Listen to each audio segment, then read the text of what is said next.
finally got the news we've all been waiting for. Dwayne Haskins is announced as the starter for the Washington football team. Ron Rivera, head coach, showing his support. He's supporting him 100%. Mohamed Sanu got released from New England, and apparently if Kirk Cousins dies, he dies. Not much else going on today in the world of NFL. Welcome into the Dynasty Mafia podcast. I'm Antonio Denisi. With me, as always, Eric Denisi and Keenan Jimajich. What's going on today, fellas? Well, you had me speechless. Not much, man. You know, we're recording here at midnight. This is a new for us, huh? Hey, man, gotta grind when you gotta grind. But yeah, part 2 of our rankings. So we are recording on Wednesday. So if anything Thursday. Well, yeah, Thursday, 12:07 a.m. If anything news comes out Thursday during the day, we won't have that for you. But we got some awesome content. Like we said, our rankings part 2 for wide receiver and tight end. We just wrapped up our quarterback and running back episode. Make sure to check that out if you did not. If you are new to us, like I said, welcome in. We're the Dynasty Mafia, here with you all season long, all non-point scoring season for 2021 and more years to come. So, like I said, welcome in. Make sure you're following us on Twitter at the Dynasty Mafia, at Dynasty Mafia _FF.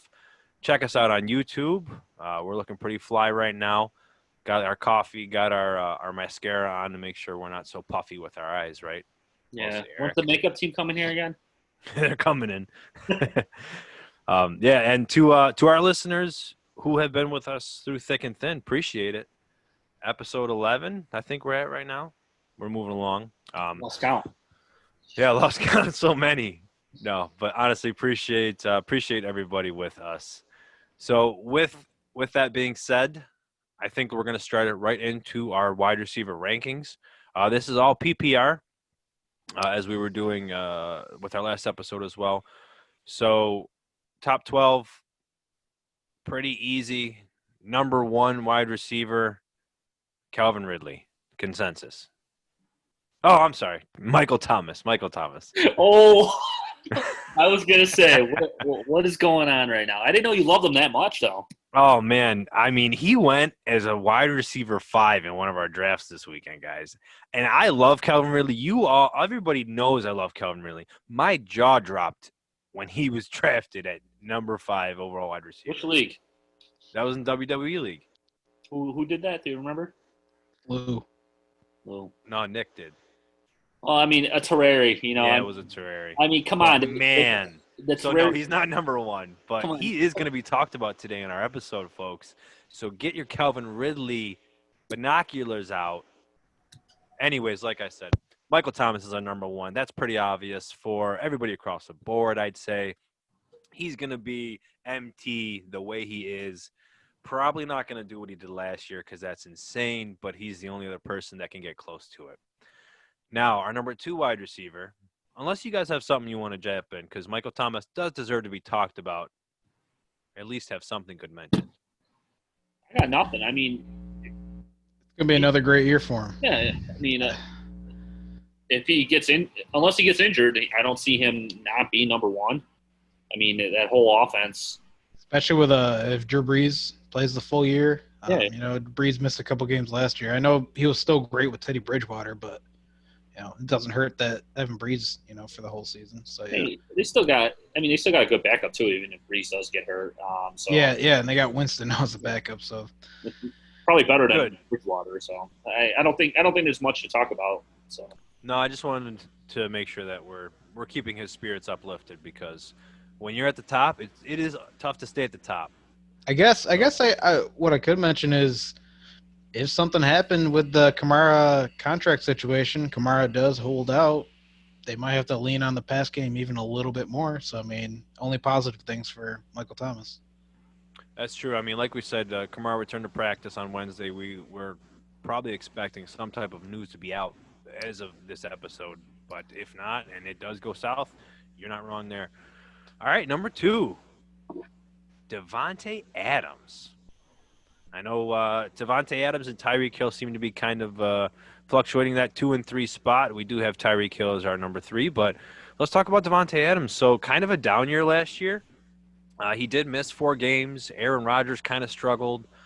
That offense was kind of figuring itself out with Matt LaFleur coming in, and Aaron Jones did what he did with a bunch of touchdowns. So I think some of that needs to come back to reality, where Aaron Jones might give some more over to Devontae Adams' way. So why don't let's see? I got him here at 3.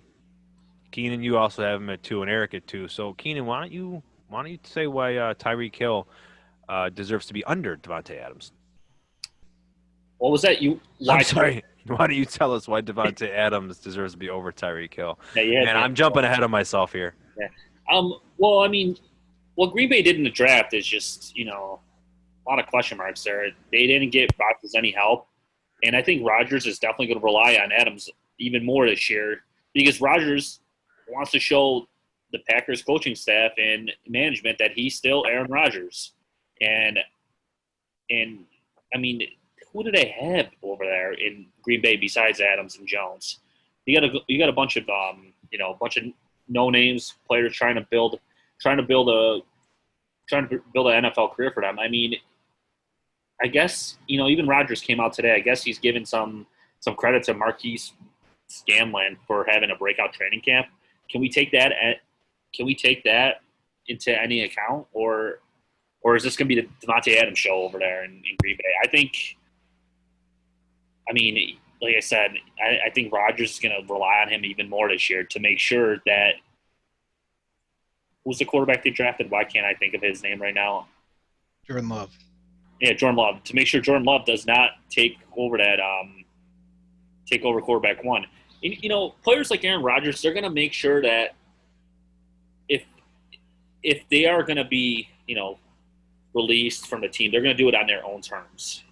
I mean, look what Manning did after Luck was drafted. He wasn't staying there in in Indy. He said, "Get me out of here." They released him. He signed with Denver, even though it was an emotional release. He wasn't going to stay there and mentor the guy. So if Jordan Love does, if they want to go with Jordan Love and I think Rodgers is going to say, I want to get out of here, and that's when you should be concerned about Adams. But right now, with Aaron Rodgers being his quarterback, I think we'll be fine with Adams being number 2. I know I'm going here off on a tangent, but I'll let Eric take over. Yeah, but he's going to get just a ton of targets, just like he did last year. Last year in 15 games, he had 169 targets. This year in the 12 games that he played, or not this year, but in 2018, he had 169 targets in 15 games. Last year in 2019, in the 12 games that he played, he was on target for 169 as well. This offense is going to be the same as it was last year. Last offseason, Marquez Valdes-Scantling had some hype going towards him. So did Geronimo Allison. He had multiple wide receivers last year that had hype behind him. This year, all we're hearing is MVS, and that doesn't worry me. He's going to be the main target hog there. It's going to be more of the same for him, and you're probably looking at double-digit touchdowns. Yeah, that turf toe really killed him last year. Yeah, that'll kill anybody. That's for sure. That'll kill anybody. And like you said, his touchdowns were down, and that's really what keeps him up there near the top. And I think he's going to get back up there for sure. The position scarcity at Green Bay means he's getting all those targets. So that's enough for Devontae Adams. Number 3, as I mentioned, Tyreek Hill. We know he's got the best quarterback in the world throwing the ball to him. He also dealt with some injuries like Devontae Adams last season. But was able to come and work through them. He was on a fantastic pace as well to finish the season on pace for wide receiver 4. So Tyreek Hill, guys, not too much we really need to talk about. We know he's consistent, tried and true, gets those double-digit touchdowns, can get you almost 1,500 yards, has that kind of potential. Is there anything you want to add on Tyreek Hill? Tyreek Hill speaks for himself, I think. Yeah, it's going to be another great year for him. There's really, I'm not worried about Mecole Hardman or Sammy Watkins getting, a huge bump in targets their way at all. It'll be more of the same for Tyreek. It'll be a good year. Yeah, perfect. Do you And I think? mean, Go yeah. ahead. Do you think that Travis Kelsey's age is going to help Tyreek Hill even become even more a dominant wide receiver? Because I mentioned it before. I think Travis Kelsey is going to slowly start. So you're going to start seeing a decline in him. Maybe not this year, maybe next year, but I feel like Travis Kelsey was the main option there in Kansas City for a long time. I feel like Tyreek Hill is about to become that even a bigger option in that offense. I don't think yet. Not this year. Um, but I mean, they both can be wide receiver one and tight end one. I mean, that could easily happen in this offense. So there's plenty to go around for both of them to get plenty of targets. But I don't think Kelsey slows down this year. And I mean, you just look at other tight ends in the league; they're playing into their late 30s. Yeah, but they're not playing at tight end one.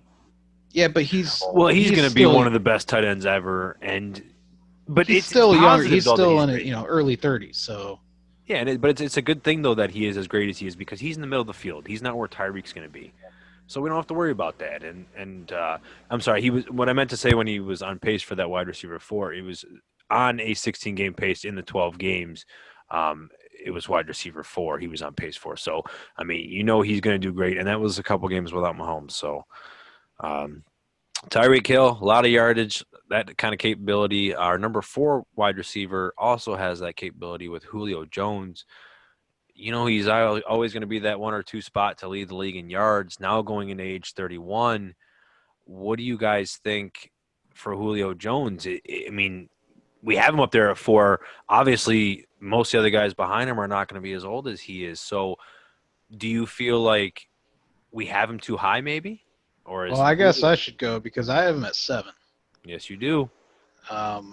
And a lot of people might not agree with me, might not agree with taking him out of the top 5, but if you look at what he was doing last year with Calvin Ridley healthy, he's not going to finish in the top 5, especially since Calvin Ridley's going to be getting the majority of those touchdowns that Julio already doesn't get, if that makes sense. And just for those reasons, I mean, top 7, with the amount of amazing wide receivers in the league, is still a fantastic year.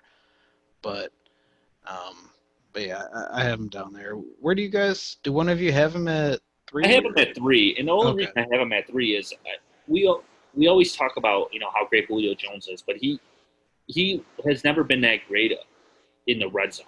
I think that's one of the big downfalls of him. I wish I had his numbers pulled out, how many touchdowns he had last year. But now with He only had 6. now with Hooper gone, who becomes that big red zone threat now? I think it's Calvin more Ridley. I think it's more Julio Jones than Ridley. Well, and Ridley already is that, so somebody else needs to be in there because Hooper had Yeah. 7 touchdowns, 6 Yeah, touchdowns. that's what I'm saying. I think more will go both to Ridley and Jones. That's why I still have him really high up there now with Hooper gone, and I think we have Ridley in our top 12 as well. So I think both of them are going to see more of a production in the red zone for sure. Yeah, and they're one of the highest volume passing offenses in the league every single year.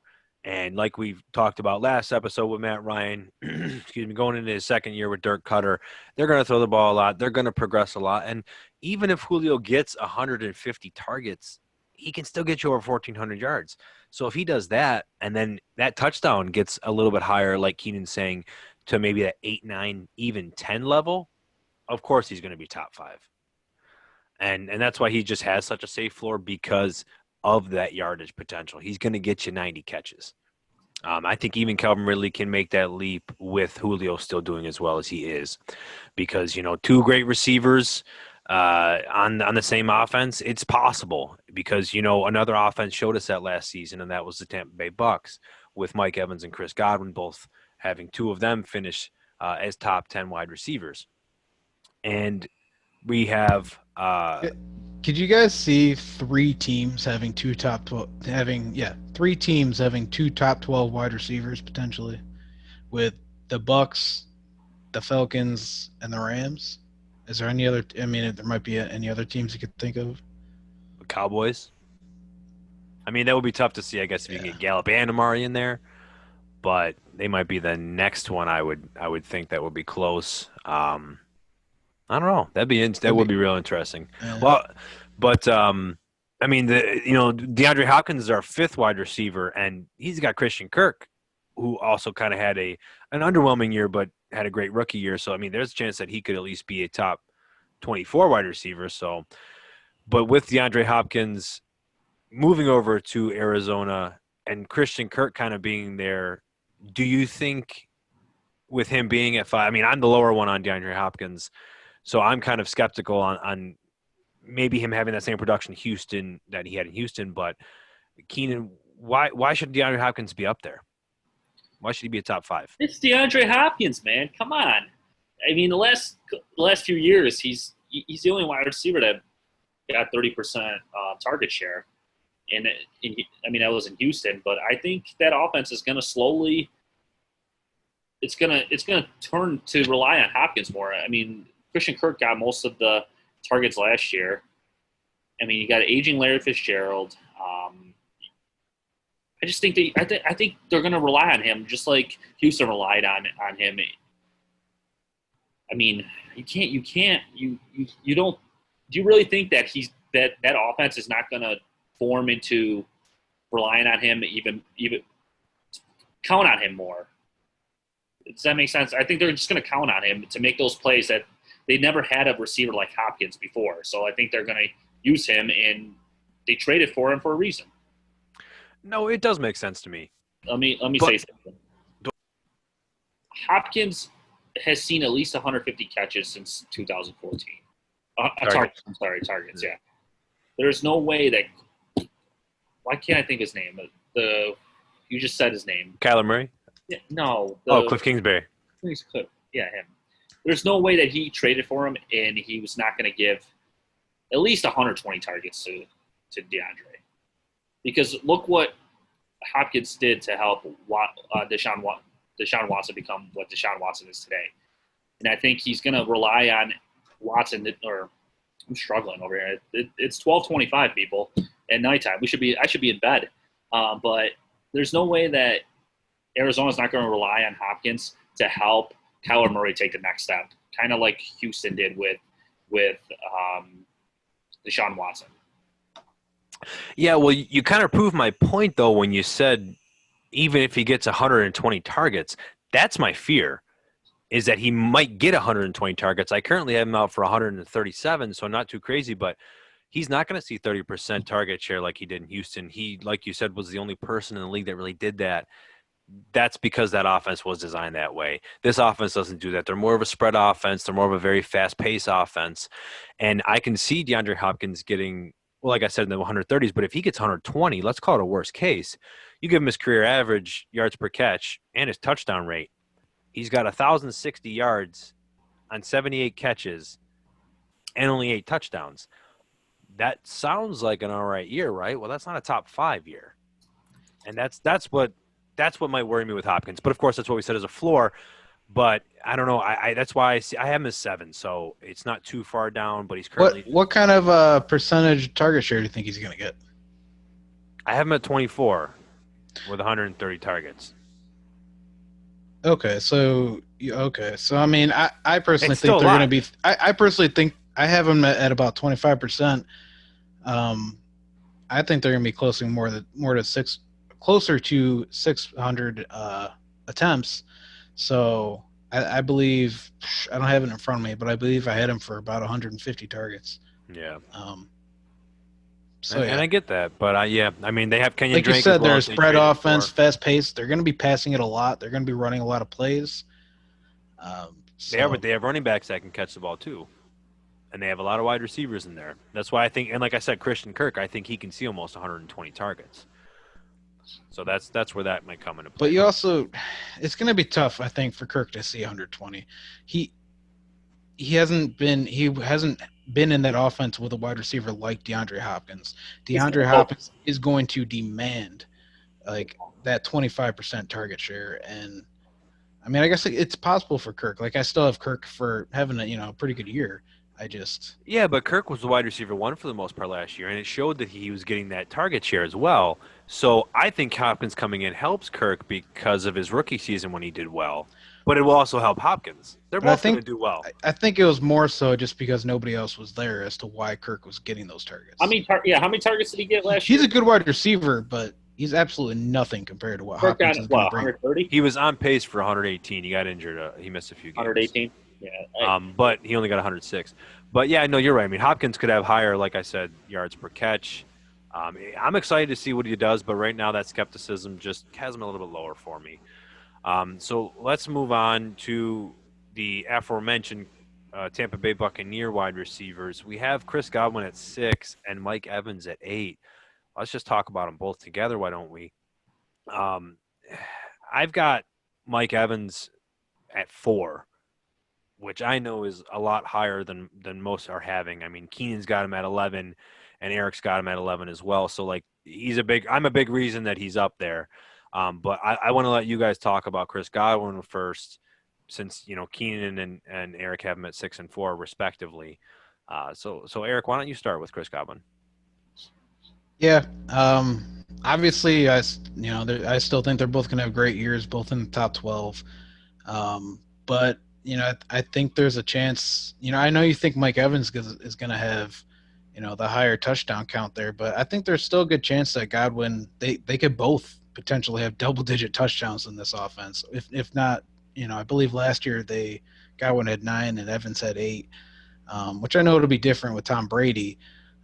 But you know, speaking on that, you know, I know a few episodes ago, Antonio, you were talking about, you know, not really caring about him playing out of the slot, but I think it does matter that he's going to be playing out of the slot, you know, more so than Evans will. And yeah, I think the reason Anthony has him so much, you know, higher than we do is because I think you and I have Godwin playing in the slot more than Evans, and he has Evans playing in the slot more than Godwin. Am I correct, Antonio?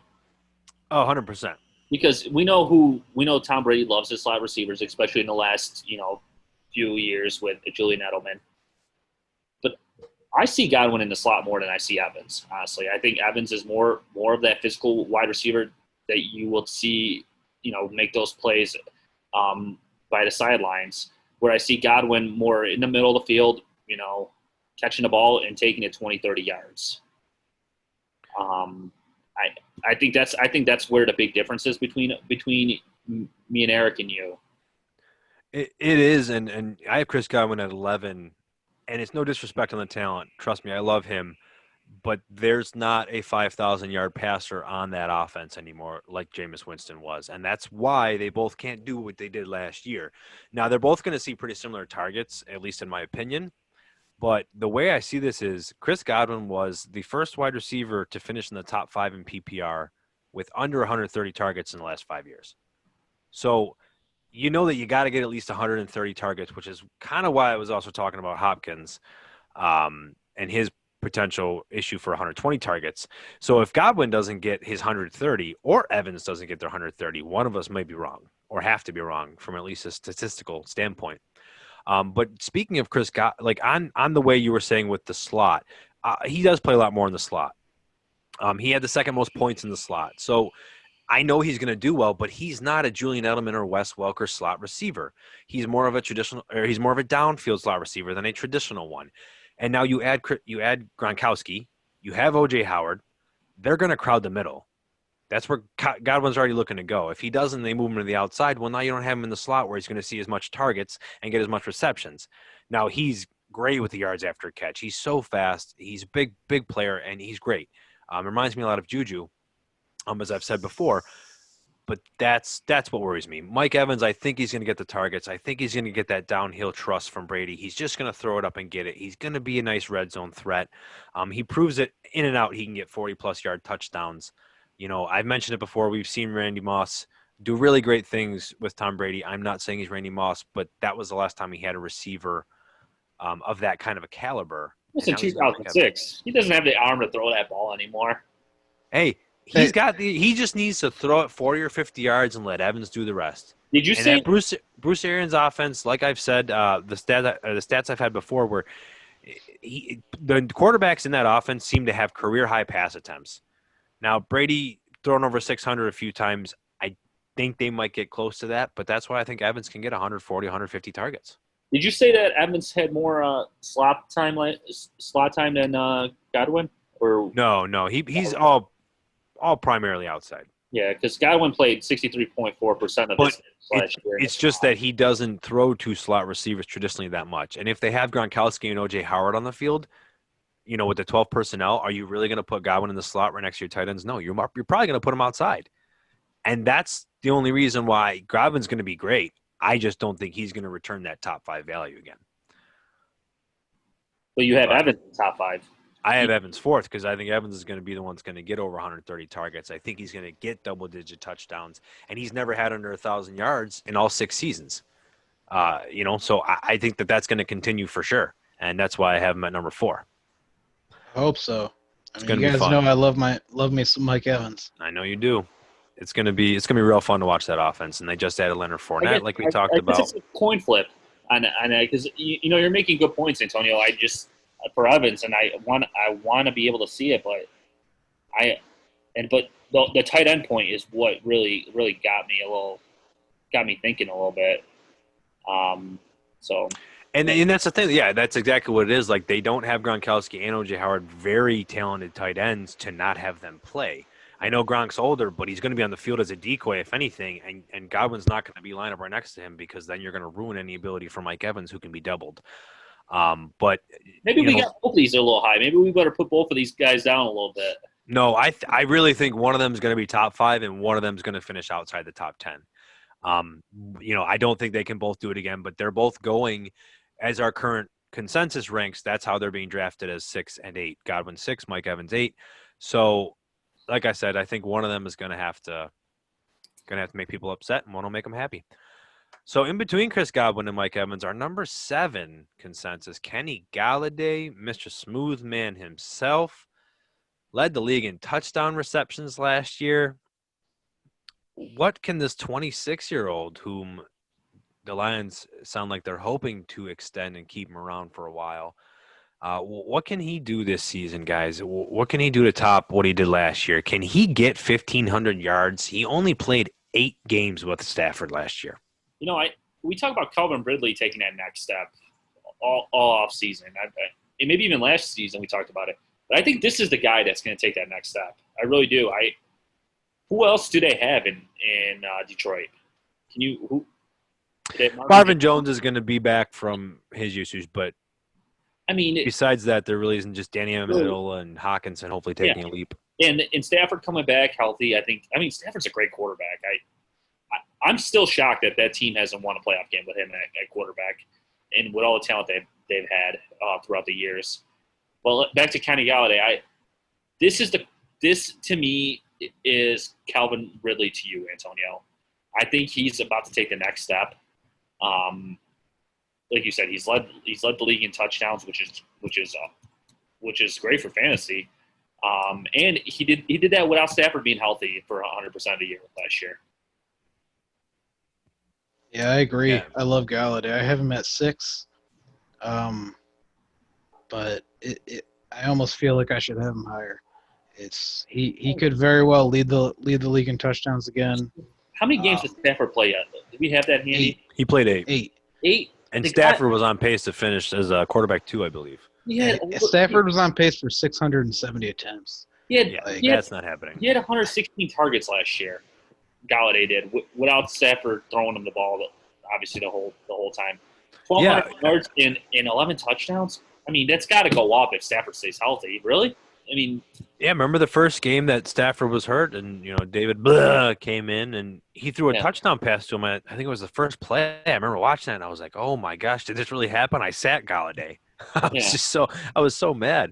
But finished as the wide receiver 9 last year with those quarterback issues and only having the 116 targets because he gets such high yards per reception, having over 18 yards per catch last year. He is such a big down the field player. The thing about Galladay is you can get him in the back of the 3rd round, sometimes even the early 4th round. I was just about to mention his ADP is 25th overall. So, I mean, he is creeping up a bit. He was down there for a little while, a little lower, but he's ahead of Mike Evans, ahead of Allen Robinson, right behind Chris Godwin. So, kind of how we have it. But Like let me ask you this: would you rather have Kenny Galladay or Allen Robinson in this PPR? Galladay, just because the quarterback. Galladay. If Stafford stays healthy, I mean, we just talked about what he was on pace for before he got hurt.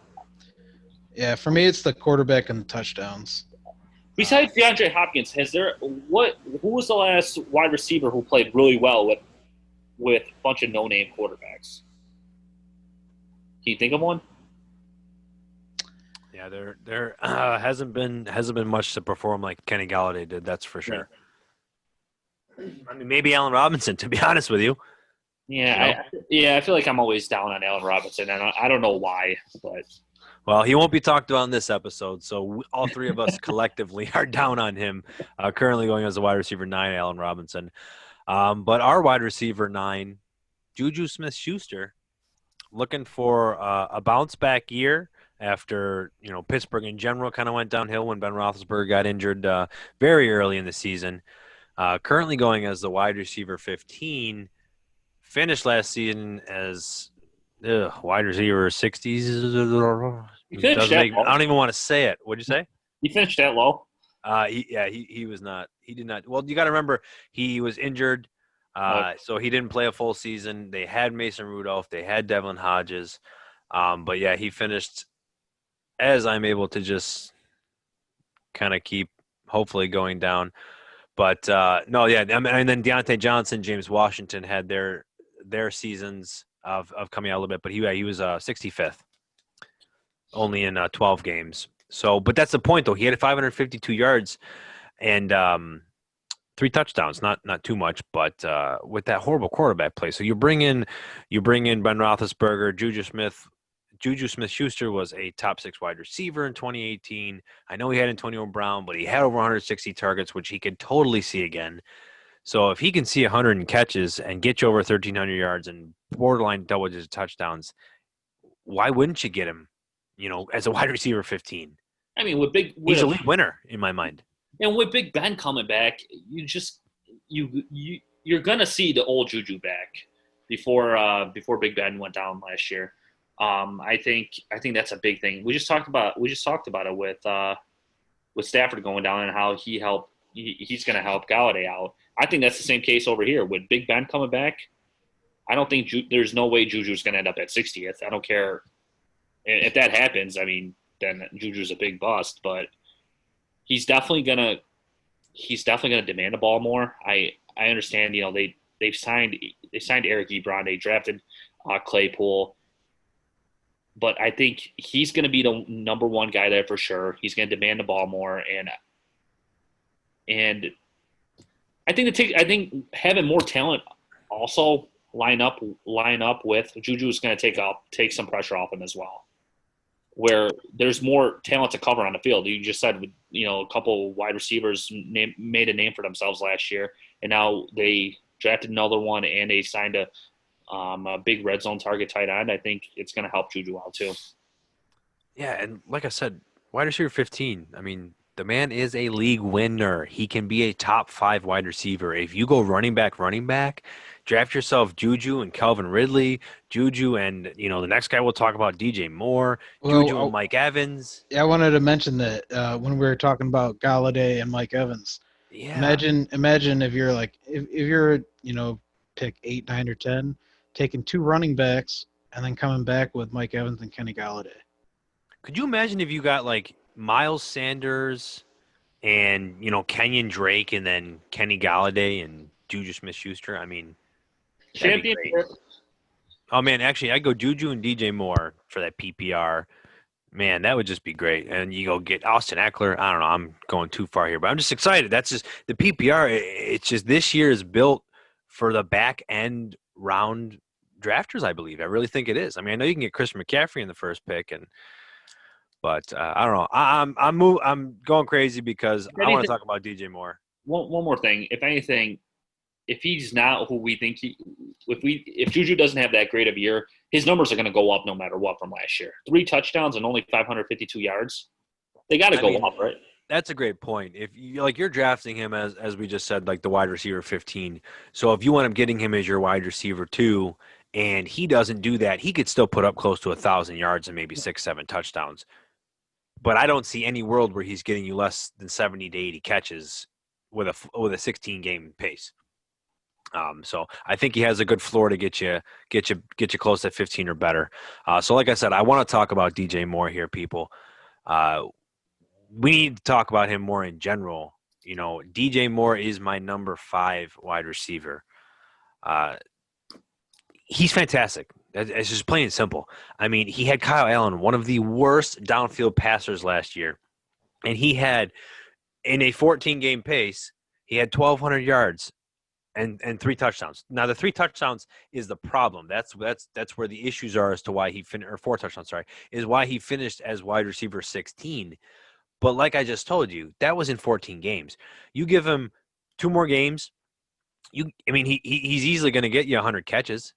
So he was on pace for almost 160 targets, 10 targets a game. You bring in Teddy Bridgewater from New Orleans, who just dealt with whom? The best wide receiver in the game, Michael Thomas, who demands the 160 targets. So he's already used to that because he did have to play for 5 games last year in lieu of Drew Brees. That's what I think they're going to do, though. Whole new revamp in Carolina, whole new offensive coordinator, head coach, everybody coming in. They got CMC, but he's not getting 130 targets anymore. I think that's what DJ Moore is going to get, and he's going to get you a floor of 1,200 yards and 5-6 touchdowns, which is going to put him right around wide receiver 10 for me. Another big value, another big league winner. With all those changes, are you scared that it's going to affect him, Antonio? Not at all. I think his quarterback improved. Coaching staff. They added another wide receiver in Robbie Anderson on the other side. That's the only thing that scares me. To me, that's all positives. You know why? Because they bring in Joe Brady, the offensive coordinator, who was for LSU, that amazing offense, record-setting offense. You bring in Matt Rule, the head coach from Baylor, and they like to put up some yards. Then you bring in some more talent. Okay, Robbie Anderson. So that means someone else is going to be looking at him, like a safety, because Robbie Anderson's a deep threat. Now, DJ Moore is more of a shorter yardage guy. He's a really good route runner. He'll get you 10, 11, 12 yards a catch. But he's going to take away from the safeties, worrying about him with Robbie Anderson. I don't know. I'm very excited for it. Like I said, I don't think CMC sees those kind of targets. Teddy Bridgewater's an improvement. He's so good in between the 10 to 20 range. Yeah, so you're jumping on that CMC isn't going to be the top 5, huh? You're jumping on that bandwagon. But back to DJ Moore. He only had 4 touchdowns last year. 4 on 135 targets. Isn't that crazy? It is, and you're not going to expect – I don't think you can expect to get so many touchdowns, like the 10 double-digit range. But, yes, 4 has to come up, for sure. He had Cam Newton in his first year, but he still only had 2 touchdowns. Yeah. That's just what it is. But the bright side on this, I'm looking at his stats. He went from 82 targets to 135 targets. So they are using him. And that was in 14 games. He almost doubled his targets. He was on pace to almost double it. Insane. Yeah.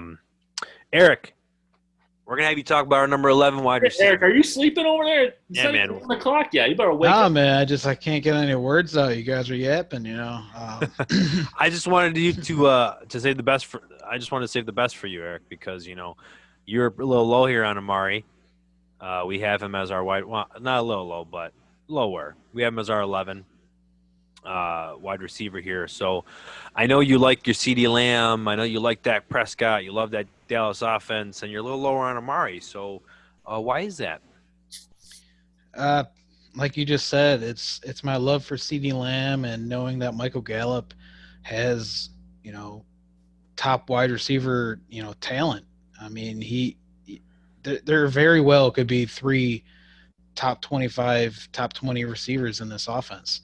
And it's just, there's going to be a lot to go around, but I don't think there's going to be enough for Amari to stay in that top 10, 12 range. like he always has been. Like I mean, just as it is already every year, he doesn't feel like a top 12 guy. He just somehow gets there. And now adding CeeDee Lamb, potentially having an even better run game with McCarthy coming in. When he has a top running back, he uses them and he knows how to use them. Um, it, I don't know if it's going to be this is going to be the year where he doesn't feel like a top 12 wide receiver and he doesn't actually finish as one. Um, Not to say he's going to have a bad year. I believe I have him at 16th, but I just I don't see it happening for him. But again, it's more so my love for CeeDee Lamb. Yeah, I could definitely see the targets going down a little bit. He had 119 last year. They added Lamb. They're gonna bring the coaching staff's gonna bring a better running game, hopefully. I mean, they have Zeke. That why not? Why not? If he's had that reputation to use the running backs more, I think they're definitely going to use Zeke a little bit more than the old regime did. So I definitely could see the targets going down for sure. Yeah. Well, so would you rather have Amari or Adam Thielen? Well, Keenan, I'm sure I know your answer. I'm not even going to answer. Yeah. What about you, Eric? I would definitely rather have Adam Thielen. Even though I do have our rankings, I do have Amari Cooper having a better year, but I wouldn't be shocked if Thielen had that better year just because of what is going on in Minnesota. We talked about in our last episode with Justin Jefferson not producing like we all thought he would, and Diggs being gone and all those targets being available for Thielen now with 94 targets with Diggs being gone. In this situation, they added another wide receiver, but there's Gallup there, where Thielen doesn't have anyone else there. And I have Thielen as my wide receiver 9. If you look at 2017, 2018, he was at 142 and 153 targets. Yeah, I mentioned that a couple episodes ago. Yeah, he's going to be a target hog there, providing he stays healthy for 16 games. But I'm going to project him for 16 games, and he's going to finish above Amari Cooper. I mean, especially Antonio, how much do you think Amari Cooper, goes up significantly from 119 targets, or goes down, or stays about the same? I think he's going to stay somewhat about the same, but I do think there's a shot he's more efficient and gets higher yards per catch. He definitely will probably get a higher ADOT, and then close to double-digit touchdowns. So he finished as wide receiver 10 last year. I think there's just a possibility he could be a top 8. But I mean, I got him as my 9th as well. So you think Amari's going to get double-digit touchdowns? I think, yeah. I mean, he had 8 last year, and you're bringing CD in, who's going to take even more pressure off of. And also take touchdowns away, though. Yes, he will take touchdowns, but I mean, if Dak throws 32 touchdowns and Amari, I don't know. Amari's never had double-digit touchdowns. He hasn't, but he never had a quarterback who could throw 30 touchdowns. Time out, Antonio. Derek Carr's most was 26. He did last year, and he didn't do it. Time out, Antonio. We had Michael Gallup on the other side taking some pressure off. I want to put Antonio on the hot seat here, Eric. Whenever we talk about Dak Prescott, he talks about how they're going to not throw the ball as much because of what what's his name? The coach. Mike McCarthy. Mike McCarthy. Holy crap. 12:51 people. He doesn't throw the ball as much or they use up the whole play clock, and they're not a fast moving offense that he likes to run, even though he had Aaron Rodgers. But now you're saying that with Amari, you're saying that he's not gonna lose any targets, even though you're saying that they're not gonna run as many plays, they're not gonna throw the ball as much. They added Lamb and they have Gallup. Something's exactly what I'm saying.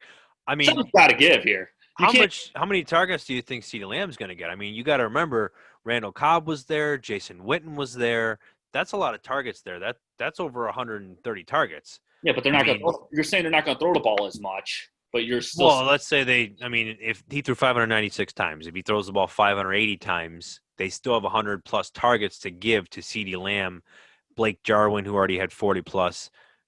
there's enough targets to disperse there. What they did was instead of spreading their offense, I believe they're going to concentrate it more between the three of them, Jarwin and Zeke. Pollard might get some here and there, but that's why I think you're going to see Amari might get 130. Gallup will get his 110 to 115.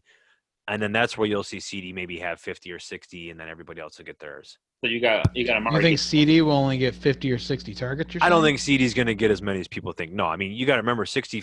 That's still 4 or 5 targets a game. That's a lot for a rookie. I mean, And you got Randall Cobb found himself 83 targets in this offense last year. Correct. So if you give a little bit less to CD, move them over to Amari. Blake Why Jarwin would you give less to CD than you would an aging Randall Cobb? Because Randall Cobb was in the slot. CD's not going to be playing in the slot most of the time. I think they might actually move they're going to be moving him around. I don't know. Going to be playing. I think they're going to have to put him in the slot, but he's going to have to adjust.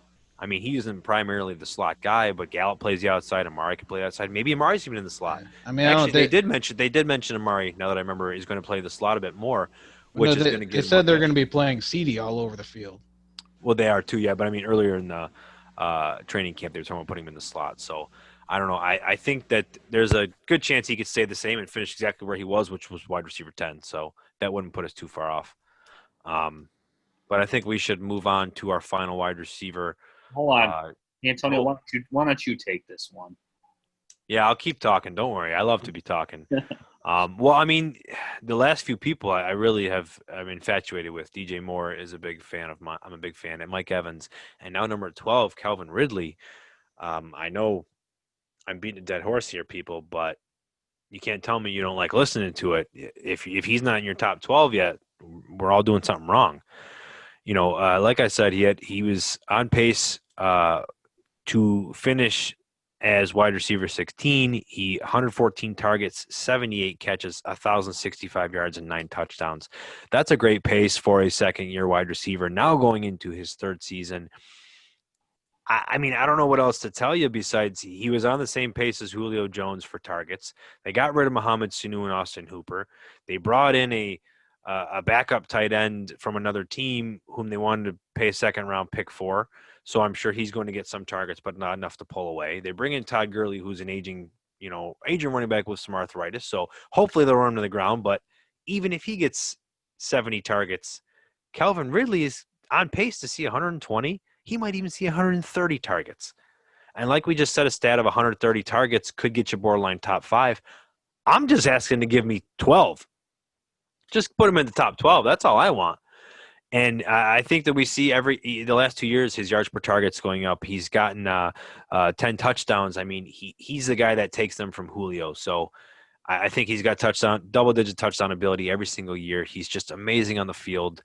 Obviously, there's a world where maybe Julio does dominate again, gets 160 targets. He starts getting more in the red zone, and Calvin Ridley kind of just stays maybe where he was last season. Well, guess what? You're drafting him as a wide receiver 17, so you're getting your value. I don't see any harm at all in reaching on Calvin, maybe a pick or 2 higher, with that ability that he could be a top 12 wide receiver, if not more, on one of the highest passing offenses. He's definitely trending to get more targets, like you said. He only played 13 games. He had 93 catches. So he's definitely going to – if he stays healthy, he's definitely going to have more catches than he did last year. He had 92 targets in 2018, and that was in a full season. And he had 1 more catch in 13 games last year. So he's definitely trending in that direction. Yeah, he's got a near 10% touchdown rate. I mean, that's high. I was just going to mention that. I mean, he's got 17 touchdowns in 2 years. He had 7 last year, 10 the year before. I don't see that changing. I don't 7 and 13 games. Yeah, I don't see him not being in the top 12. I really don't. I wouldn't even be shocked if we're after the season and we see Ridley at 4 and Julio at 12 ranking.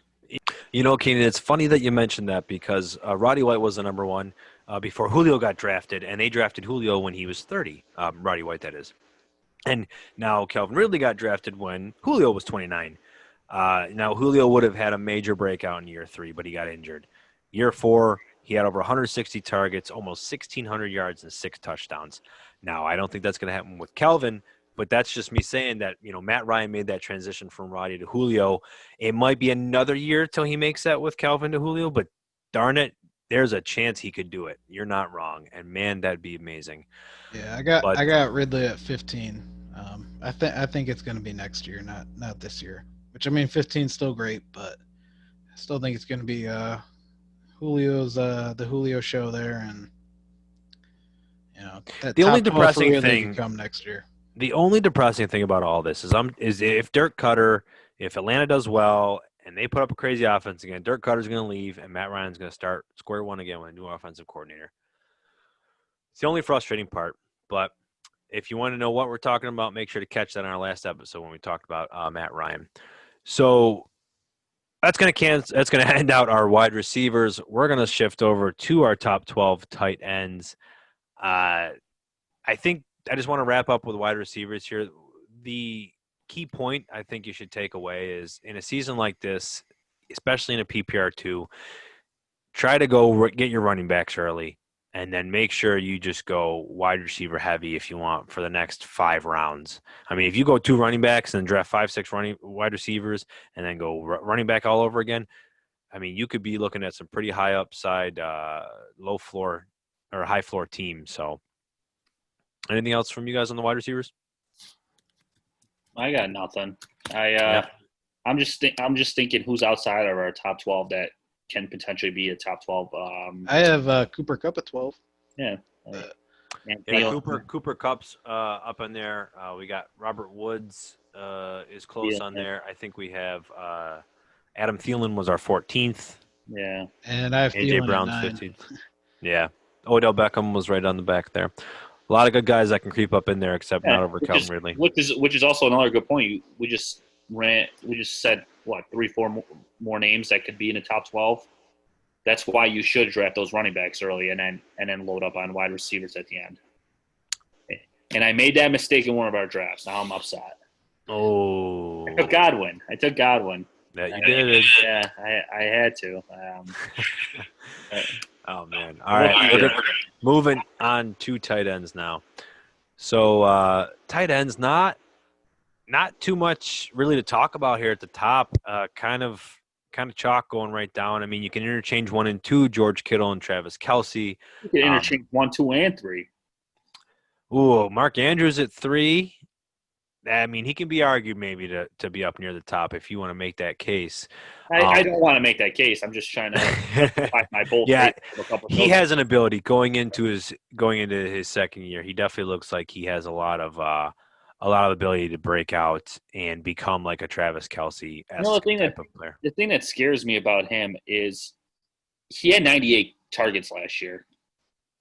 Is there room for more targets for him, for Mark Andrews? Absolutely.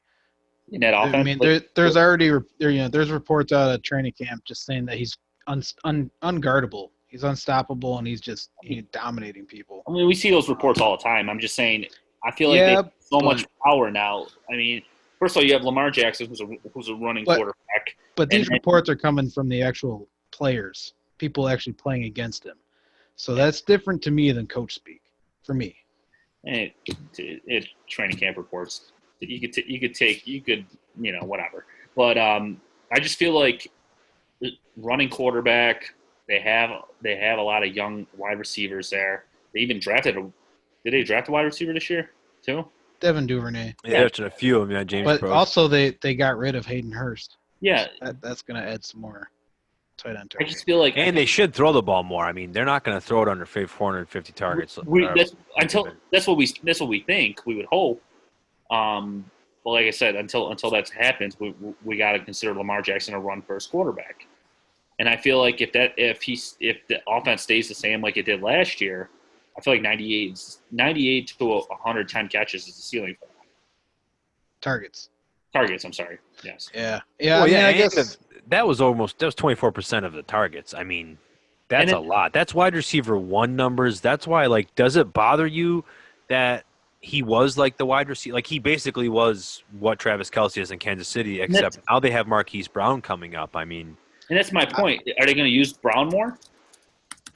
I'm not worried. they can use Brown more if they pass more, like Antonio, I believe they will. They can use Hollywood Brown more and still use Mark Andrews more. Like I said, Hayden Hurst is gone. They're gonna throw more. I mean, Mark Andrews to that offense is very close to what George Kittle is to that offense. And not, I guess, in the passing game. So I mean, obviously, Yeah, Lamar they center Jackson the is offense completely around different him. than Jimmy Garoppolo. But in that passing game, he is arguably the number one option. I mean, I think Hollywood will become the number one option this year, but there's still plenty of room for Mark Andrews to get more work. Do you think 10 touchdowns is a ceiling for him, which he hit last year? No, that's not a ceiling at all. I mean, I do think 12. He could be a 12 touchdown. Not every year, but like I think there's a couple seasons that you could see Mark Andrews with 12 touchdowns in his career. And Kelsey doesn't very often hit that double-digit mark. That's the big Well, difference. Mark Andrews led the league with tight end touchdowns. He had the highest yards per catch besides Jared Cook from all these tight ends. So he's got a lot of talent. oh, I didn't even notice that Jared Cook had 9 touchdowns last year until now. Yeah, it was all on 65 targets. He had a touchdown almost every 5 catches. It was insane. Can't sustain that. Yeah, But no. someone that can sustain the production they get and the targets they get is Zach Ertz in Philadelphia. He's our number 4 consensus tight end. He finished as number 4 last season. Had the second most targets, but for a tight end with 135. But Philadelphia, again, plagued with injuries. They didn't, I guess, fix those injury issues for this season. So do you see Zach Ertz, like I said, we have him as 4. Can he get any higher than 4, or is he kind of capped now, turning 30? They did give him an extension. What's the deal with Zach Ertz? Can he get back to that top 2? No, he could go down a couple slots for sure. With, he's like you said, there's a bunch of injuries there. Is Carson Wentz healthy? We don't know that.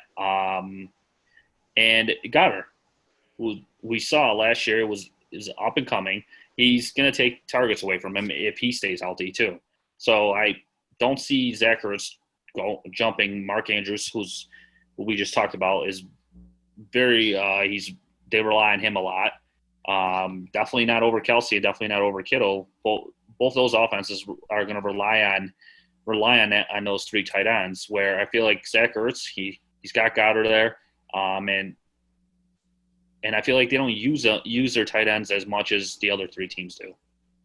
Yeah, I don't think he can get into the top 3, but I don't see a world where he's not in the top 5. I mean, and now they're going to be missing Jalen Reagor for up to 4 weeks with a torn labrum. I know Goddard's up and coming, but when you were talking about who was there to take targets from him, the only one I heard you, Keenan, mention was Goddard, and that's exactly the reason why I still think he's going to sustain the kind of workload he's been seeing. I mean, I'm more concerned about Carson Wentz's, I guess, health at this point with him. Who's their backup in Philly? If they just drafted a quarterback. Or kid from Oklahoma, Justin Hurd. Jalen Hurts. Hurts. Sorry. Yeah. So, and if he has to play, he's probably going to be relying on his tight ends. Yeah. I mean, I'm not saying that. I'm not saying that Ertz is not going to be in the top 5. I'm not saying that at all. I'm just saying he's not going to be in the top 4 or top 3. I mean, with Kittle, Kelsey, and Andrews, he's not going to jump either of them.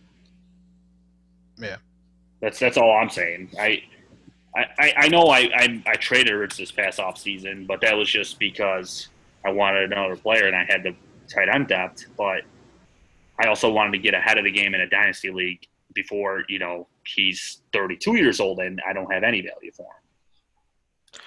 If that makes sense. Yeah, it does. That does. That's pretty clear to me at least. Let's move on to number 5. That's going to be Evan Ingram for us. So nothing, I think. If he stays healthy, he's going to be great. Yeah, that's the thing. That's like nothing too crazy last year because he had some injury issues. But I mean, yeah, when he's on the field, I mean, he is just so talented. People forget how great he was his rookie year. He set the rookie receiving record for a tight end. He's going to get a lot of targets. I think he's somebody that can be that number one targeted in that offense for the Giants. But they're going to spread the ball too with Golden Tate, Sterling Shepard, Darius Slayton. So there was only 4 games last season where he was able to play with that he was able to play total with all the wide receivers. Daniel Jones only had 1 game, I believe, where all the wide receivers and Evan Ingram were together. So they get to have that continuity, hopefully, if they, like you said, they can stay healthy. The one advice I have for people, if you're going to draft Evan Ingram, make sure you draft another tight end with good upside, just because of his health. I mean, I would hate to see you. I've done it in the past. Especially last year, I think I've had high hopes for Evan Ingram, and then feel like, oh, I'm not going to worry about tight end position, and then he got hurt, and then and I was playing with the waiver wire all year. If you need to, if you miss out on a second tight end, you can just grab Caden Smith. He actually did pretty decent in the when he filled in for Ingram. OJ Howard's going late drafts. I mean, all 3 of us think OJ Howard's going to have a great year. Eric Ebron, who's a touchdown machine. Mike Gesicki, who also had a great year last year. You could also grab. I think this year there's a lot more tight end depth Yeah, than years in past, where when you had Antonio Gates and you had Tony Gonzalez, and that was it. Where this year, I mean, I this past, as we're talking about it, I don't think he's in our top 12 here, but this past week when we had our drafts, the tight end in Detroit, TJ Hawkinson, went really late, and I was really shocked by that. I think he went in the 13th round, and I was like, wait, he's still out there? I was kicking myself for not grabbing him. So, there's a lot of depth this year. So I'll end it with this, if you're going to draft Evan Ingram, which you should, because he has the potential to be really good if he stays healthy, grab yourself another one of those late tight ends. Yeah, and just like you said, he has that potential because he does. He was on pace for 136 targets last year in the 8 games he played. So I know that will come down. That's George Kittle, Travis Kelce level. No, I'm sorry. That's Travis Kelce, Zach Ertz level. But that's, I don't know, and George Kittle, but I don't know if he can go that much anymore. But let's move, Eric, to Tyler Higbee, number 6. Number 6, Tyler Higbee. Number 5. You're number 5. Yeah, what did you Why call? don't you tell us? Tell us why Tyler Miles Higbee. Sanders, your love? Miles Sanders and my love affair. Yeah, well, this is Eric's. Yeah, currently going tight end 9. Eric, you got him at 5. What's up with Tyler Higbee? It's exactly like what we talked about with Jared Goff on the previous episode. They're going to be running this 12 personnel. I know, Keenan, you don't like training camp reports, but there are reports that Higbee is going to be one of the top options for Jared Goff. Yeah. As he was towards the end of the last season when they switched to this 12 personnel. A lot of people want to worry about Gerald Everett, but talk to me when Gerald Everett has a contract extension. If Tyler Higbee does have that extension, they've shown they want Higbee to be their guy. He dominated last year in this 12 personnel, and I'm not worried. I mean, even if you take away 40% of what he was on pace for in those last 5 games, he still is 1,000-yard tight end. And over 80 catches. So I'm not worried about him at all. I love him. He's one of the best values in drafts right now. Yeah, I think you said it all. I agree with that. I really do. It's about all I can do for there. He's going to see a lot of targets, going to get a lot of catches.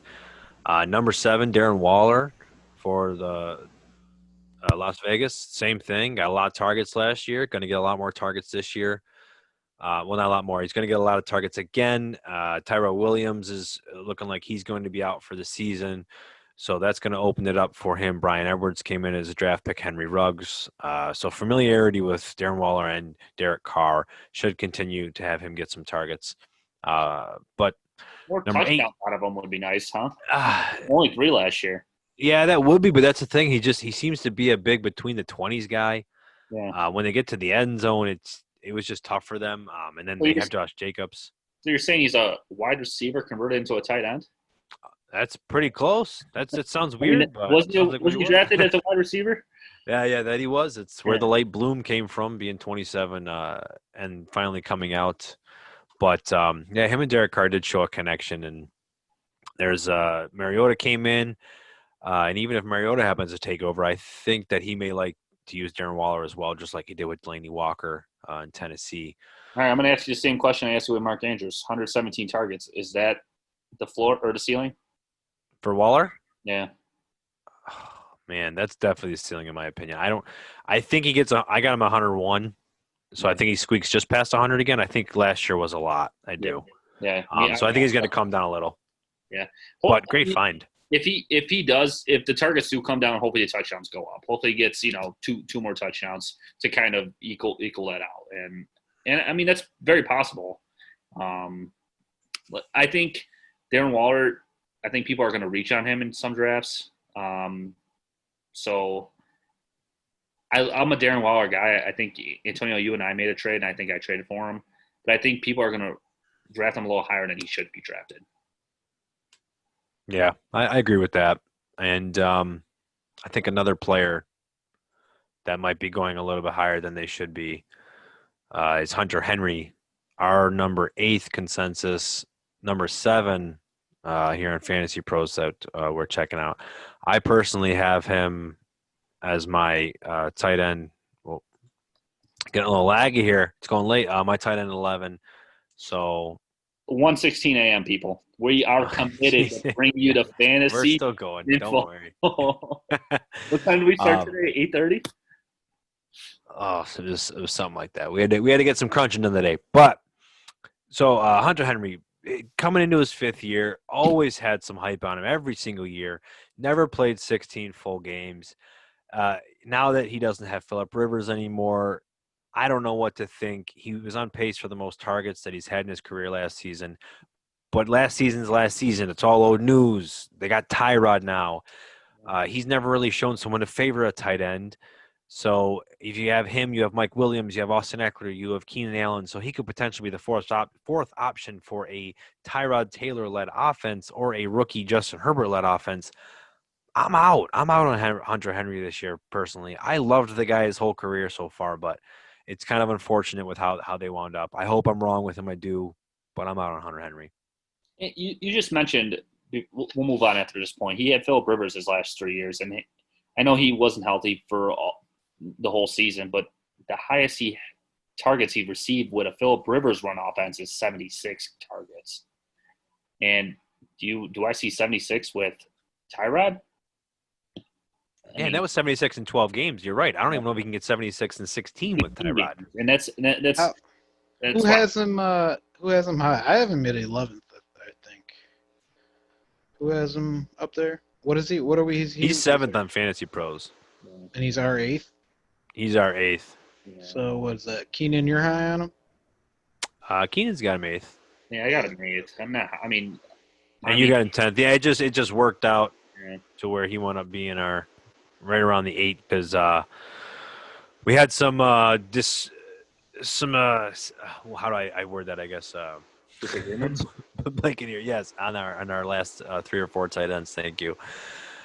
So yeah, that's our talk there on Hunter Henry. So let's move on now to our next tight end here for number 9. That's going to be Austin Hooper, tight end moving from Atlanta over to Cleveland. Gets to be with Baker Mayfield. Gets to go in the offense where he may be that second targeted player with Jarvis Landry potentially being out for the beginning of the year. Currently being drafted as tight end 10.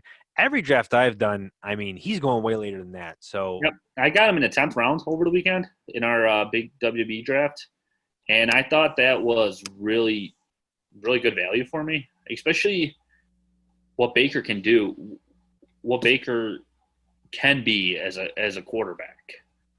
We just mentioned, Evan Ingram with the injury problems and also with Darren Waller, I mean, we feel like he hit his ceiling on the targets. I feel like he's definitely going really low. Or is it just me? No, yeah, everyone seems to be fading him for some reason. But the Browns paid him. At the time, they made him the highest paid tight end, and I don't understand why people think he's just not going to be used. Baker Mayfield targeted his tight ends 30% of the time. That's the stat before. Yeah, and he's going to use him. Jarvis Landry, he might miss some time. So it's going to be OBJ and it's going to be Austin Hooper. And then the running backs. That's what the offense is going to be. And I think he's going to be another pretty good value at the tight end position. If you're in a tight end premium league and you want to go running backs and wide receivers for the first 8 rounds, you could potentially follow it up with, Austin Hooper and Mike Gesicki, or Austin Hooper and even maybe Tyler Higbee. Yeah, he only had 97 targets last year.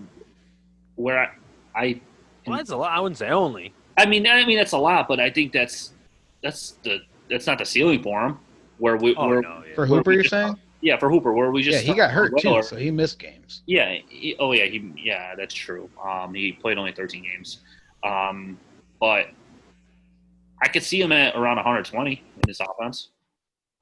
Yeah, I mean, he finished as tight end 6, like you were saying, with just those 13 games. And Eric already mentioned that Baker targets his tight ends 30% of the time. Well, he gets touchdowns to his tight ends 35% of the time. He's been there for 2 years. He's thrown 49 touchdowns, 17 have gone to tight ends. That's a lot to go to tight ends. Now you got Austin Hooper, your main tight end. I mean, who's he really been throwing to at that tight end position for the last couple of years? Not really anybody. You've been hoping it's David Njoku. He's got the most catches with 5, but he hasn't been able to produce. Austin Hooper comes in now for a reason. They want to throw it to one tight end. They want to keep one tight end on the field. I mean, those 17 touchdowns have gone to 7 different tight ends. They don't want that. No. They don't want I almost feel like I have Hooper too low. I'm probably going to end up moving him up. I mean, I think I do too. I mean, like I said, this draft I just did before this, he went undrafted. I don't get it. That's crazy. He went undrafted, yeah. Was it a 12-team league? It was a 12-team league, yeah. That's crazy. He should be a top 12. People aren't doubling up on tight ends really much in that league, but still yeah, he should be a top 12. Another tight end that people have been not fading, but more so loving, Mike Gesicki, as we were just talking about, tight end for Miami. He was on pace last year to finish as the tight end 10 between weeks 6 and 17. This was a combination of when the Preston Williams injury kind of happened, as well as Devontae Parker breaking out. Fitzpatrick obviously going crazy, but he had over 90. I mean, he had 90 targets and finished as the tight end 12 with, like I said, not really playing as the full focal point for that. But that's kind of a negative where you're looking at it as, Preston Williams should be coming back. But because during that time frame, he had 9 games with at least 6 targets. So if you're not getting that, he's probably not going to bring you that top 10-ish value that you might be looking for. But he had 8.5 points per game, which it's pretty moderate. That can get you tight end 1 numbers. The only thing that I worry about him is if Fitzy loses his job there to Tua, and then do we see more of an offense that we see? I don't know. I guess in college, where I don't even know. I don't know. Maybe we just don't see them use the tight end as much with Tua like they do with Fitz. Yeah, that is a worry. That is definitely a worry, but I do have a feeling that I don't honestly. It all goes on Preston Williams for me. If Preston Williams comes in and he's doing what he was doing last year, where he was actually doing better than Devontae Parker, I kind of find it tough for Gesicki to be able to repeat that. But I kind of have faith that offense is going to be playing from behind and they're going to keep throwing the ball. And he's very talented. There's a weird stat on Gesicki. He's the only tight end with over 80 catches to not break a tackle. Ooh. Over 80 targets? Or you mean like he's the only tight end with over 80 targets to not break a tackle. Still crazy. Yeah, he's a I'm gonna catch the ball and go down kind of guy. But hey, Yeah. he's got a. That's the thing though with Gesicki. He's not a traditional tight end. Like he lines up in the slot a lot. So you're going most likely if he's on the field playing, he's going to be getting some action. He's going to be running those routes. That's the kind of tight end I like. So that's where I do see those opportunities that he could be coming on. But another a tight end. Let's move on here. That lines up in the slot a bit. Hayden Hurst that we were talking about a bit earlier. He gets traded over to Atlanta, sending that second round pick, former first round pick for the Baltimore Ravens. That's great. Not as much hype on him as I thought there would. Like I'm honestly surprised because his ADP right now is 13th. Like behind Noah Fant, behind Jared Cook, behind like we just said Austin Hooper. It's kind of surprising to me. Yeah, anyone that's added to that Atlanta offense, I'll take a gamble on him, especially where his ADP is. What do you have to lose? Yeah, he's another one of these tight ends that could be a really good value because you look at what Hooper did. Hooper was on pace for over 110 targets. I mean, not saying that Hayden Hurst is going to come in and be what Hooper was, but if you look at it, Hayden Hurst, like you said, he was a first-round pick. He was a highly touted tight end coming out of college. You know? He has just as much talent as Hooper has. Yeah, potentially. But I'm sorry, Eric. No, you're fine. But I mean, and even with Ridley and Julio Jones on the field, Austin Hooper was still getting targets. So it's not like that's necessarily going to take a ton away from him. You know, I'm looking at our draft that we completed this past weekend. He went undrafted. Yeah. Really? I'd rather have him over Jonas Smith from Tennessee. I'd rather have him over, let's see here, maybe even Gronk. I mean, Gronk was drafted. Definitely, yeah, Gronk was drafted too high. Hunter Henry. I'd rather have him over Hunter Henry. We just talked about Mike Gesicki. I think I'd rather have him over him. You gotta be updating your ranks here.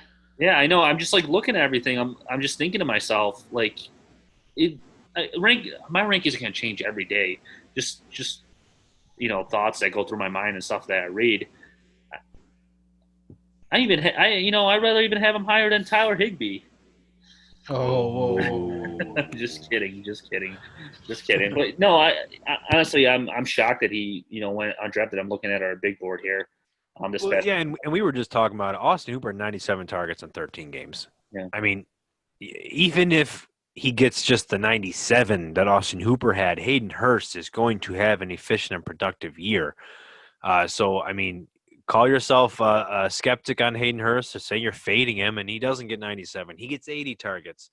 I mean, you get a tight end that still gets over 50 catches. He has a potential for 500 yards and 5-6 touchdowns. That's going to be a tight end one, guys. That's what it takes. That's where he's going to be. So he's going to his 13th, right around the good spot. Going right before him though is Noah Fant, Denver's tight end, coming into his second year. He ends our tight ends here as consensus number 12. Very, very talented player. We saw a lot of ability in his yards after catch, a lot of speed that come with him. He's another kind of tight end that lines up in the slot. But, a problem that I think that I had with Noah Fant, not just the offense, but the fact that he had the 3 touchdowns so sparingly throughout the season. He wasn't able to ever really be consistent with it, but I kind of blame some of that Denver offense never really getting it together with their quarterback shuffle and then ending with Drew Lock. Is Noah Fant a breakout for you this year, Keenan? Did he already break out? He's one of 7 rookie tight ends to get over 500 yards have over 13 yards per catch. So he's not breaking out this year, and he hasn't broken out yet. Drew Lock's our quarterback. I'm not high on him. I guess it's wait and see what Drew Lock develops into. If Drew Lock isn't good, they'll have to replace him with another quarterback, and we'll go from there. But I think we're another year or two away from seeing Noah Fant become the star player that he possibly can be. I mean, that whole Denver offense, there's a lot of potential,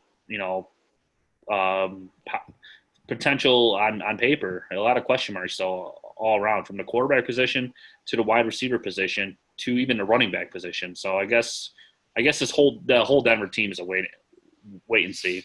I'm staying away from him, I guess. Yeah, I'd rather have what was the tight end we just talked about? Hayden Hurst. Yeah, Hayden Hurst. Real late here, almost 1:30. I'd rather have Hayden Hurst over Noah Fant. yeah. So the exact reason why I don't think he's broken out yet, and the exact reason why he's not going to break out this year is the exact reason why people are low on Cortland Sutton. Yeah. It's because they brought in Jerry Jeudy. They brought in Melvin Gordon to help this run game. Drew Lock's not the kind of quarterback that's going to sustain multiple top end passing options. Is he going to be able to spread the ball? I don't believe he's going to be. And yeah, so for that reason, I mean, it's still top 12. Top 12 tight end. It's top 12 tight end. It's a good year, but he only had not breakout wise. I don't see him pushing anywhere close to the top 5. He only had 3 touchdowns last year, and one was a 75-yarder. I mean, so technically he had 2 touchdowns because what happened on that 75-yard touchdown? That was a beautiful broken tackle one too that you guys might remember, where he just flew past the defender. He's so fast. And that's the thing. Like, you don't really see tight ends do that. Right. And he's great. He's a great player. Yeah. It's more so it's opportunity. Yeah, I don't think there's going to be enough there. I don't think Drew Lock is going to be able to just sustain. And when it comes to fantasy football, you're always after round 5, 6, you're really going to start drafting for potential, and that's where Noah Fant comes in. I'd rather. Yeah. Would you rather have Noah Fant or Jared Cook? Oh, definitely no. Actually, I don't know. Now that you say, I think I might rather have. Yeah. Just because I want to also say, just because I say I don't think he will break out, he definitely has potential to break out. He has the talent. It's just it's gonna be tough. Yeah, he only had more than 5 targets twice, and I mean, now that I'm looking at this, maybe we all have him too high. Maybe he shouldn't be 12th. He's over the likes of T.J. Hawkinson, Jack Doyle, who's supposed to come back and get a lot of catches. I don't know. Well, maybe we'll have to. I mean, right now it's a crapshoot for tight ends after at the top 10. You're looking at who knows who can be in the top 12. Look, I mean, over the years we've seen so many tight ends break out and then kind of disappear. But like I said, back to Jared Cook versus Noah Fant. I'd rather have Noah Fant over Jared Cook. I know I got to update my rankings. Thanks, Eric. Just because I feel like Jared Cook is touchdown dependent, where Noah Fant isn't, and Noah Fant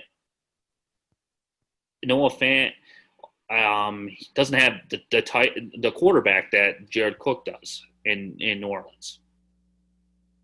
Are you picking Jared Cook over Noah Fant? No, I'm picking Noah Fant. I'm drafting Noah Fant over Jared Cook because of the potential that Noah Fant can have. And I'm not saying he will break out, but he might break out this year. A lot of question marks, like I said. Where Cook's nine touchdowns, really. I mean, I know he won't get 9 again, but he could get 4 or 5 like Noah. He had the same target. He had the same amount of targets too. That's my point. And he had 9 touchdowns, where Noah Fant only had 33 touchdowns, and one was a 75-yarder. So did I say 33 touchdowns? I meant to say 3 touchdowns. Where one was a 75-yarder, so I'm counting it only 2 touchdowns. So with the potential that Noah Fant can get more touchdowns and may in the same amount of targets, I'd rather have Noah Fant over Jared Cook. I hear you. So I hear you there. Yeah, I think I might have to adjust my rankings a little bit there. Yeah. But speaking of rankings, Magus, we're done. Rankings are over. It's a good way to rank players and then talk about them with your friends, because when you start talking to each other, you start thinking maybe you have this guy too high, this guy too low, and it helps you, in your drafts. And that's a great point, and that's how people everyone really needs to look at it that way, because we're all watching the same game, but we're all seeing different things, right? That's why we all have the different stats, we all have the different angles and different ways to point them out, and it's how do you take the information and what do you do with it that really allows you to become a great fantasy player, and that's what we're doing here. We give you the information, you decide what you want to do with it. Ultimately, it's your team, but you have to execute it the way you want to. So listen to all the things that we have, and yeah. Yeah, I did just want to add, even though this year seems to be, much better class of tight ends, I'm still trying to get one of those top 3 tight ends in the beginning rounds, or because two of them in your case, or 2 of them, I'll take them, because the wide receiver depth is so big. Like it's you can literally there's going to be 26 to 27 wide receivers over 1,000 yards. Like you can make up for it in the end. And George Kittle, Travis Kelce, and Mark Andrews are going to be scoring a lot more points than some of these other guys. and we mentioned it where you could find a wide receiver on the waiver wire, where I think that's where championships are won, is on the waiver wire, over finding a good running back or tight end. Yeah, those are some good points. Those are very good points. And honestly, if you even want, go to the whole darn draft without getting a quarterback or a tight end if really need be, and you could just draft running backs and wide receivers, because it sounds like there's a lot of good options that are just, like you said, out there on the waiver wire. But yeah, like I mentioned, our rankings, that's going to wrap that up. So as we said, we had our quarterback, running back yesterday, just finished our wide receiver and tight end. So I think we have some big news we want to announce. We didn't forget about it, people. We definitely did not forget about it. Are you guys excited to announce the news? I'm excited, but I'm tired too. It's 1:36. Keenan will definitely keep you posted on the time. I promise. The rest of the episode. No, but honestly, guys, great news here. So we are very happy, very pleased to announce that we have our website launching, Dynasty Mafia Podcast.network. That's going to be available for you guys as of right now. When you're listening to this, go right to it. We are so happy that we have Joe Sorrow joining our team. He's going to be a contributing writer for us. He helped us get all of this possible, put together the website. He's a great dude. Make sure to follow him on Twitter, Sorrow, Sarro, Joe, WNY. So with that, make sure to follow the pod at Dynasty Mafia _FF. Make sure to follow Keenan at Keenan _716. You can follow Eric at Eric D _FF. You can follow myself at Antonio Denisi FF. Make sure to check us out on YouTube. Good luck with your drafts, everybody. Please feel free to tweet us with any questions. We are here to help.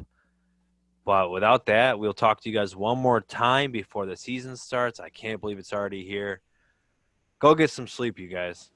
Oh, I'm going to. I just want to mention Joe did a great job, and we really appreciate what he did, and I hope you guys like the site.